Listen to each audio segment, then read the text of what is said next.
श्रीमद्भगवद्गीता एकादश अध्याय अथ विश्वरूप दर्शन योग। अर्जुन उवाच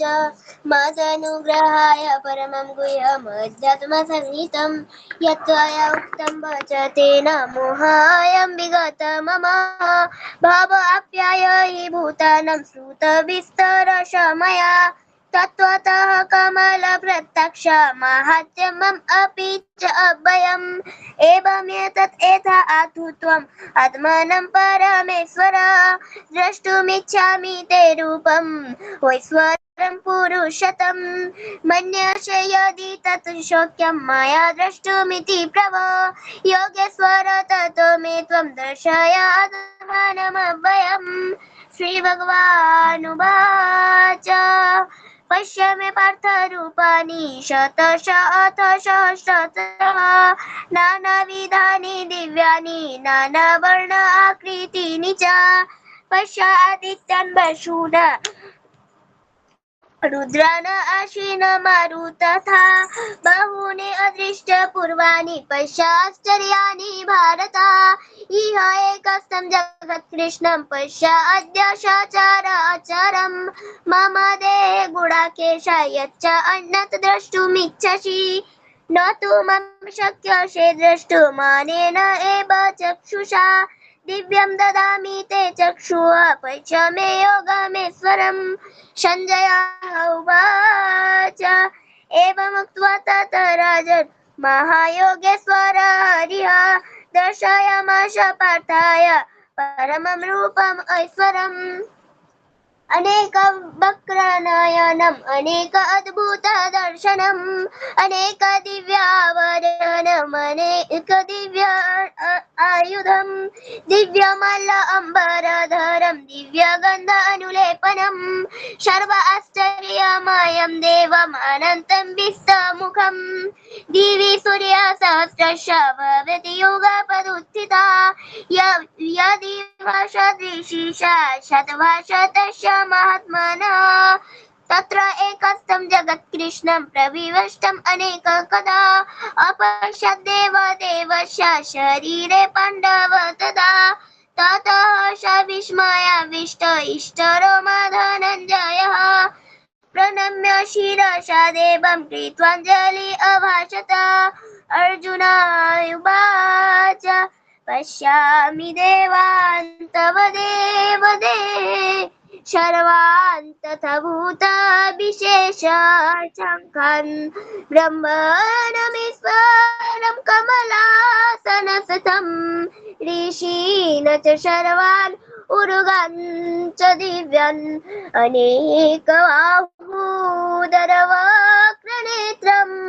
पश्यामि त्वां सर्वतोऽनन्तरूपं नानन्तं न मध्यं न पुनस्तवादिं पश्यामि विश्वेश्वरा विश्वरूप किरीटिं गदिनं चक्रिणं च तेजो राशिं सर्वतो दीप्तिमन्तं पश्यामि त्वं दुर्निरीक्षं समन्तात् दीप्तानलार्कद्युतिमप्रमेयम् त्वामक्षरं परं वेदितव्यं त्वामस्य विश्वस्य परं निधानम् त्वामवयः धर्मगुप्ता सनातन त्वं पुरुषा मत मे अनादिमध्यन्तम् अनन्तवीर्यम् अनन्तबाहुं शशिसूर्यनेत्रम् पश्यामि त्वं दीप्तहुताशवक्त्रं स्वतेजसा विश्वमिदं तपन्तम् द्वौ पृथिव्यौ इदमनन्तरं हि व्याप्तं त्वया एकेन दिशा च सर्वाः दृष्ट्वाद्भुतं रूपम् उग्रं तव इदं लोकत्रयं प्रवर्तते महात्मनः अमी त्वं शूरशङ्का विशन्ति केचित् विद्भिताः प्राञ्जलये गृह्णन्ति स्वतीति उक्त्वा महर्षि सिद्धशङ्काः स्रवन्ति त्वं स्तुतिभिः पुष्कलभिः रुद्रादित्य वशवाय च सद्या बीफे अशिनौ मरुत च सुपमा च गन्धर्वयक्षाशूरा सिद्धशङ्का वीक्षन्ते त्वं विस्मिता च एव सर्वे रूपं महत्यं ते बहुवक्त्रनेत्रं महाबाहो बहुबाहुरुपादं बहुदरं बहुद्रंष्टाकरालं द्रंष्टालोकाः प्रव्यथिता तथा अहम् नभस्पृशं दीप्तमनेकवर्णं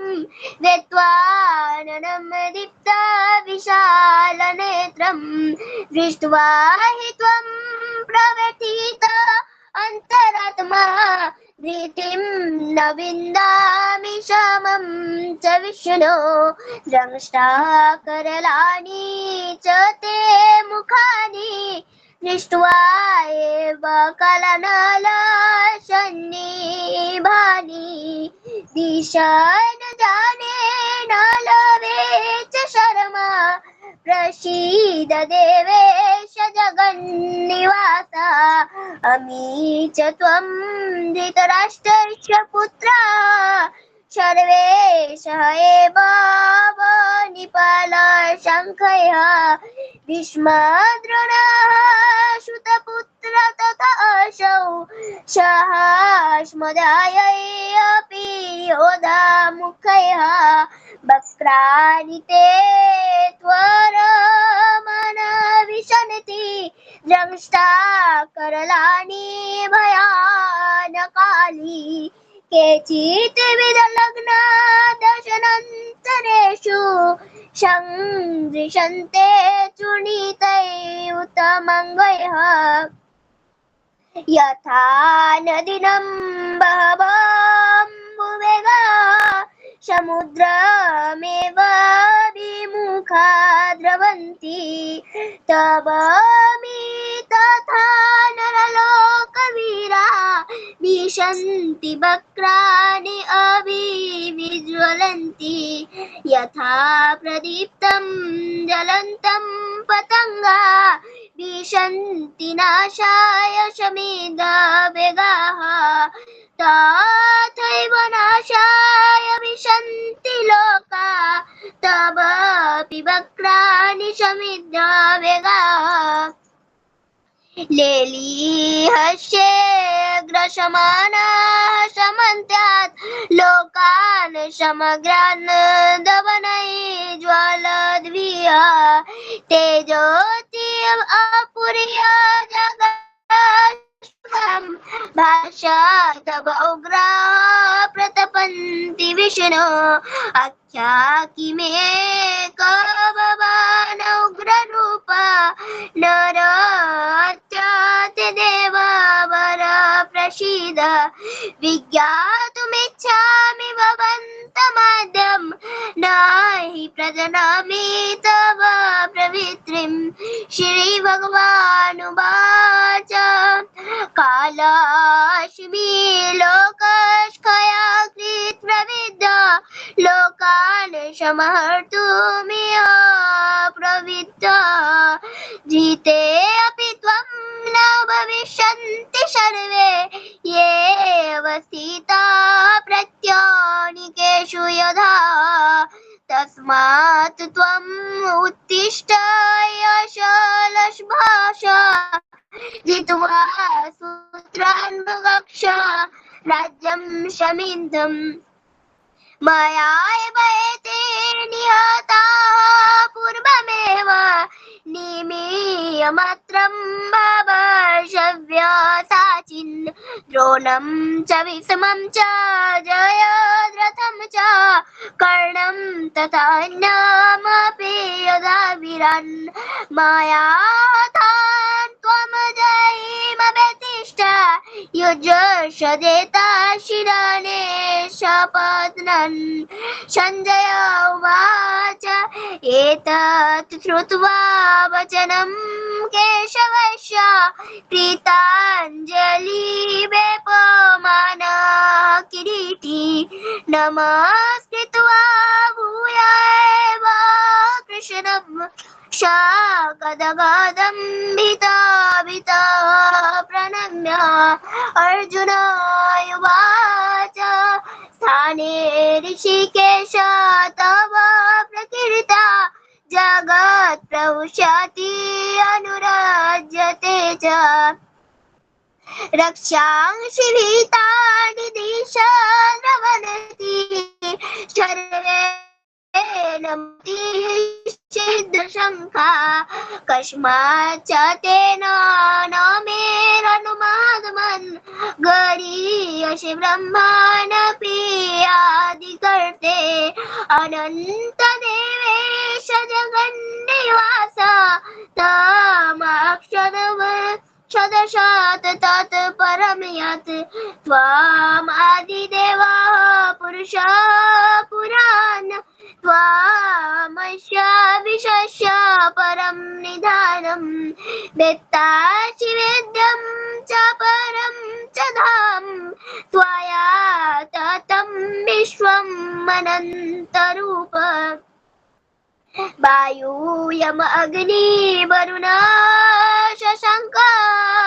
प्रजापति त्वं प्रपितामह च नमस्ते अस्तु सहस्रकृत पुनः भूय अपि नमस्ते नमः पुरस्तात् तथा पृष्ठते नमादुते सर्वत एव सर्व अनन्तवीर्यामिता विक्रम त्वं सर्वं समाप्नोषि तथासि सर्वा शाखा इति मत्वा प्रहर्ष ब्रह्मे यदुक्तं हे कृष्ण यादव हे सखि इति अजानता महिमानं तवैदं मया प्रमादात् प्रणयेन वयपि यत् च अवहासार्थमसत्कृतसि विहारसज्जा आसन भोजनेषु एकथवापि अच्युत तत् शक्यं तदिष्ठामय त्वम् अप्रमेयं पिताशीलकस्य चराचरस्य त्वमस्य पूज्यते गुरु गरीयन् न त्वत्समस्ति अव्यधिकः कुतः लोकत्रयोऽपि अप्रतिम प्रभाव तस्मात् प्रणम्य प्रणिधाय कायं प्रसादय त्वम् अहम् इदं पिताइव पुत्रस्य सखैव सुखा प्रियया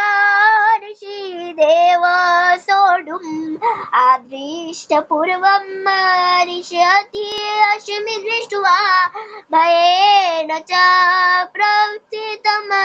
नममे तदेव मे दर्शय देवरूपं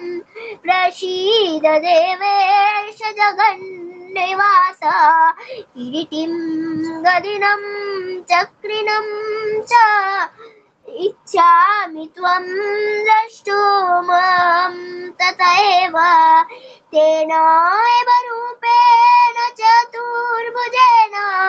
सहस्रबाहो भव विश्वमूर्ते श्रीभगवानुवाच मया प्रश्नेन तव अर्जुन इदं रूपं परं दर्शितमतमयोगत् तेजमयं विश्वमनन्तमद्य सर्वं यद् मे त्वादन्येन न दृष्टपूर्वं न मेधयज्ञाध्ययनैः न दानैः न च क्रियाभिना तपोभिरुग्रया एवं नृपा शक्यं निलोके द्रष्टुं त्वादन्येन कुरु प्रवीर मा ते व्यथा मा च विडुम्बव दृष्ट्वा रूपं घोरमिदृक्काममहिदं व्यपेतविहाप्रीतमना पुनस्त्वं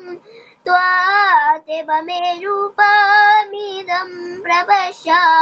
सञ्जय उवाच इति अर्जुनं वासुदेव तथा उक्त्वा शोकं रूपं दर्शयामास भूयः आश्वासयामास च भीतं त्राणं भूत्वा पुनः शम्य वपुर्महात्मा अर्जुन उवाच दृष्ट्वा इदं मनुष्यं रूपं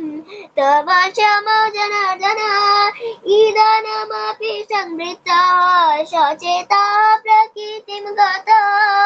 श्रीभगवानुवाच सुदर्शनम् इदं रूपं दृष्ट्वा वनशयत मम देवापि यस्य रूपस्य नित्यं दर्शनकाङ्क्षिणः न अहमेधेन तपस्या न दानेन न च ईयते शक्य एव द्रष्टुं दृष्टवानसि मम यथा भक्ता तु अनन्यया शक्या अहम् एवं विद अर्जुन